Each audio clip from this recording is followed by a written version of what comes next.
Bueno, Karim, buenas tardes. Gracias por estar una vez más en el patio del museo, en este caso, para que hablemos sobre el 12 de octubre y esta polémica que se generó después de que oficialmente o personas cercanas al gobierno nacional pretendieran hablar de la fecha como una fecha alegre y feliz en la que la civilización llegó a América. Bueno, reflexionemos un poco sobre esta fecha, volvemos a pensar un poco por qué hablamos de diversidad cultural, este cambio que hicimos hace algunos años y qué significa en realidad históricamente ese 12 de octubre. Si mal no recuerdo, en el año 2006 fue el momento en el cual se hace el cambio de denominación del día, de pasar del Día de la Raza al Día de la Diversidad Cultural. Aún así me parece que si bien la denominación anterior a la que de nuevo ha retomado Javier Milei era un poco más amena y un poco más respetuosa del proceso histórico, aún así decir Día de la Diversidad Cultural de alguna manera escondía los procesos que se dieron en el fenómeno de la conquista, ¿no? Porque no nos olvidemos que nuestro continente, cuando llegaron los europeos, fue conquistado. Este periodo, esto que se abre a partir de 1492, que es la conquista europea sobre América, evidentemente que es complejo, porque no hay una relación lineal de decir, bueno, vinieron los europeos, nos conquistaron y ya está, nadie se defendió, nadie hizo nada o nadie colaboró. Porque la conquista europea no se puede entender sin los fenómenos de colaboración que se dieron también al interior de las comunidades nativas de América. Porque, por ejemplo, nadie podría entender cómo los españoles llegan hasta la capital mexicana sin la colaboración de las otras etnias que estaban subyugadas a los aztecas en términos imperiales, para usar una categoría europea. Así que sí, hubo algunos que prefirieron otra dominación sobre la del territorio propia que ya tenían, digamos, exacto, ¿no? Exacto. Sí, siempre, a ver, nunca los procesos de conquista son lineales de invadió este lugar y fue así y lo conquistó de una, porque eso no pasa, sino que siempre es un fenómeno un poco más complejo.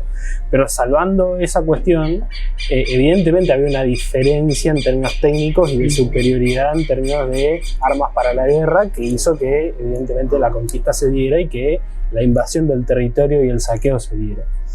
Lo que hay que entender en este fenómeno de la conquista europea sobre América es un fenómeno que se estaba dando y desarrollando en Europa, que es el de el desarrollo del comercio. Entre los siglos XIV y el siglo XVI hay una fuerte expansión de las actividades comerciales al interior del territorio europeo, que derivaron en la búsqueda de nuevas rutas comerciales. Una muy explotada durante mucho tiempo fue la ruta de la seda, que unía Europa con China, básicamente por tierra y por mar. Pero era un camino muy largo y tortuoso para los comerciantes. Entonces, hacia el siglo XV empiezan a buscar otras formas de ir hacia Oriente y de comerciar por vías marítimas, que en principio les salía más barato y después les salía más barato en términos de vida, porque entre Europa y China todos esos territorios estaban poblados y estaban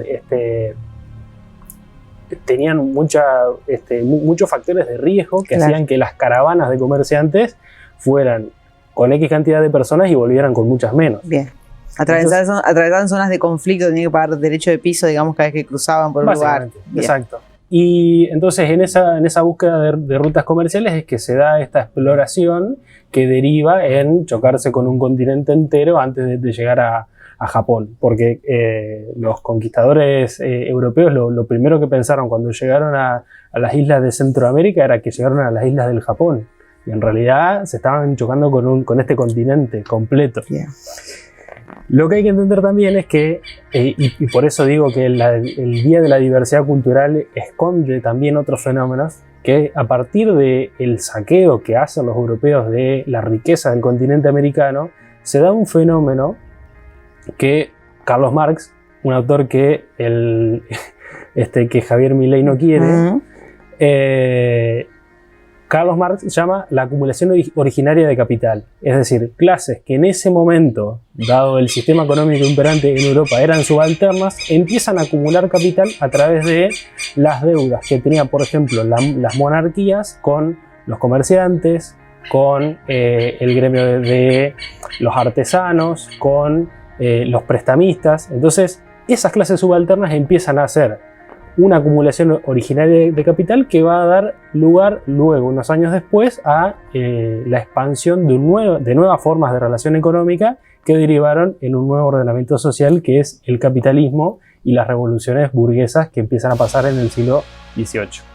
Bueno, Karim, pero en sí la conquista, más allá de que expliquemos los motivos, que bueno, no es que vinieron a matarnos porque querían matar a las civilizaciones que estaban acá, estaban buscando poder comerciar.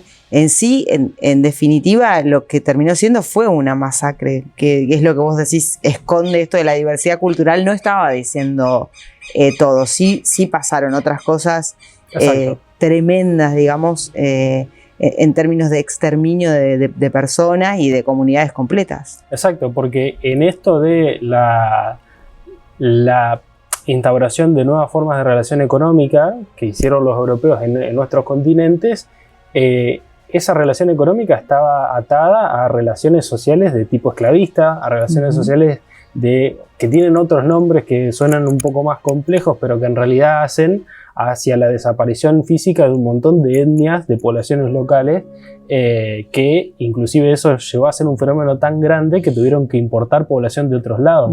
Sé que puede ser muy amplio la respuesta, ¿no? Pero dentro del tiempo que tenemos para la tele, ¿qué pensás de esto que dicen desde ese lado del gobierno o allegados al gobierno, personas que son adeptas, respecto de que nos trajeron la civilización, ¿no? Como que vuelven a plantearnos esta cuestión de que los civilizados son los que vinieron de Europa y que no se consideran civilizaciones los que estaban en América?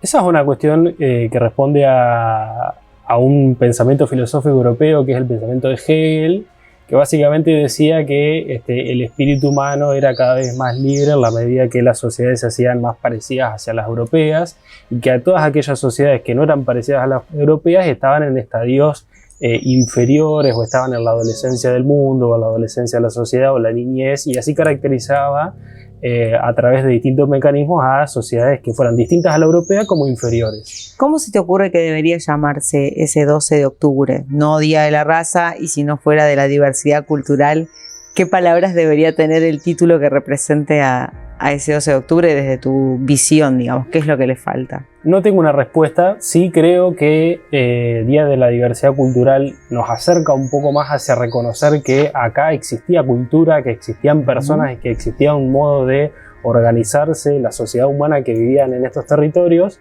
pero sí nos hace falta complejizar en esta línea de la diversidad cultural los procesos que llevaron a que muchas de esas culturas que vivieron y se desarrollaron en el continente americano hoy no estén, de las que no conozcamos muchas veces su historia porque no la han dejado escrita al estilo europeo, y que nos privemos de conocer nuestro pasado.